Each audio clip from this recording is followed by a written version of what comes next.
ஒரு சிறிய கிராமம். கிராமத்தின் ஓரத்தில் மண் சுவரும் ஓட்டுக்கூரையும் கொண்ட ஒரு குடிசை வீடு. அந்த வீட்டில் வாழ்ந்தது ஒரு குடும்பம். தந்தை மாரியப்பன், தாய் செல்வி, மகன் கண்ணன். மாரியப்பன் தினக்கூலி தொழிலாளி. கிடைத்த வேலைக்கு போவார். கிடைக்காத நாளில் வெறும் கையோடு வீடு திரும்புவார். இன்னைக்கு வேலை இல்ல, அந்த வார்த்தை சொல்வதே அவருக்கு ஒரு வேதனை. செல்வி, அவள் கண்களில் எப்போதும் ஒரு பயம். இன்னைக்கு சாப்பாடு கிடைக்குமா, மகன் படிக்க முடியுமாமா என்ற கேள்விகள் அவள் மனசை தினமும் குத்திக் கொண்டே இருந்தது. கண்ணன் சிறிய வயசு, படிக்க ஆசை அதிகம். ஆனால் அவன் புத்தகங்களை விட வீட்டின் வெறுமையான பாத்திரங்கள்தான் அவனை அதிகம் பார்க்க வைத்தது. ஒரு நாள் இரவு, வீட்டில் அரிசி இல்லை. செல்வி பாத்திரத்தை அடுப்பில் வைத்து, கண்ணா சாப்பாடு வருதுன்னு போய் சொன்னாள். ஆனால் அடுப்பில் இருந்தது வெறும் தண்ணீர்.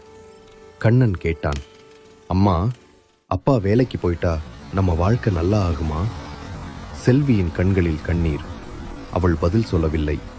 அவன் தலையை தடவி, நீ நல்லா படிச்சா நம்ம வாழ்க்கை மாறும்னு மட்டும் சொன்னாள்.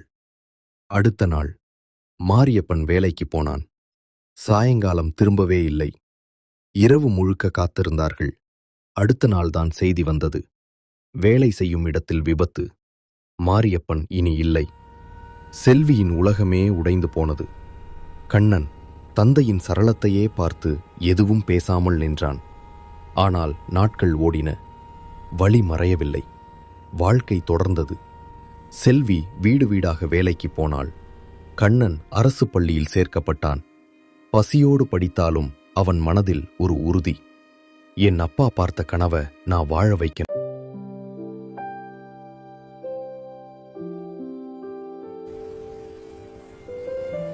அம்மா சொல்லாத வார்த்தைகள். ஒரு சிறிய கிராமம். அந்த கிராமத்தின் ஓரத்தில் ஒரு பழைய ஓடு வீடு. அந்த வீட்டில் ஒரு அம்மாவும் அவளுடைய ஒரே மகனும் வாழ்ந்து வந்தார்கள். அம்மா அதிகம் பேச மாட்டாள். ஆனால் அவள் கண்கள் எப்போதும் மகனைத்தான் பார்த்து கொண்டிருக்கும்.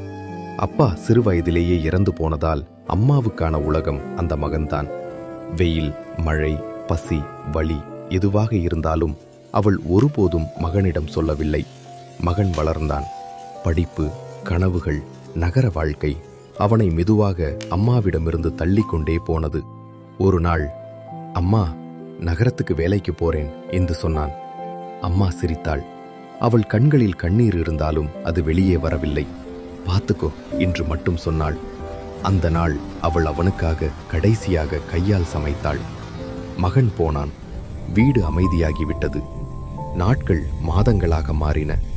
மாதங்கள் வருடங்களாக மாறின. மகனிடமிருந்து அரிதாக வரும் ஒரு ஃபோன் கால். நல்லா இருக்கேம்மா, வேலை பிஸி. அம்மா அதற்கு பிறகு முழு நாளும் சிரித்து கொண்டே இருப்பாள். ஆனால் இரவில் யாரும் பார்க்காமல் மெதுவாக அழுவாள். ஒவ்வொரு மாலையும் வாசலில் உட்கார்ந்து சாலையை பார்த்து கொண்டே இருப்பாள். இன்னைக்கு வருவானோ என்று. அந்த காத்திருப்பு ஒரு நாளும் முடியவே இல்லை. ஒரு மழையான இரவு, அம்மா வழக்கம் போல் வாசலில் உட்கார்ந்திருந்தாள். மழை துளிகள் அவளின் முகத்தில் விழுந்தன. கண்கள் மெதுவாக மூடின. அவள் மீண்டும் திறக்கவே இல்லை. அவள் முகத்தில் வலி இல்லை, பயம் இல்லை, ஒரு அமைதி மட்டும். செய்தி கேட்டதும் மகன் ஓடி வந்தான். ஆனால் அம்மா இல்லை. வீடு வெறுமை. அவள் குரல் இல்லை. அவள் நடக்கும் சத்தம் இல்லை. தலையணையின் கீழ் ஒரு காகிதம். மகனே, உன் சிரிப்பே எனக்கு போதும். நான் இல்லாத நாளில் நீ அழாதே. அந்த வார்த்தைகளை படித்ததும் மகன் உடைந்தான். அடுத்த நாள் காலை, வீடு, அதே வீடு. வாசல் வழியாக மென்மையான காலை வெயில் உள்ளே வந்தது. ஆனால் அந்த வீட்டில் அம்மா இல்லை. அவள் வளர்த்த மகன் மட்டும் அவளை இழந்த வழியோடு நின்று கொண்டிருந்தான்.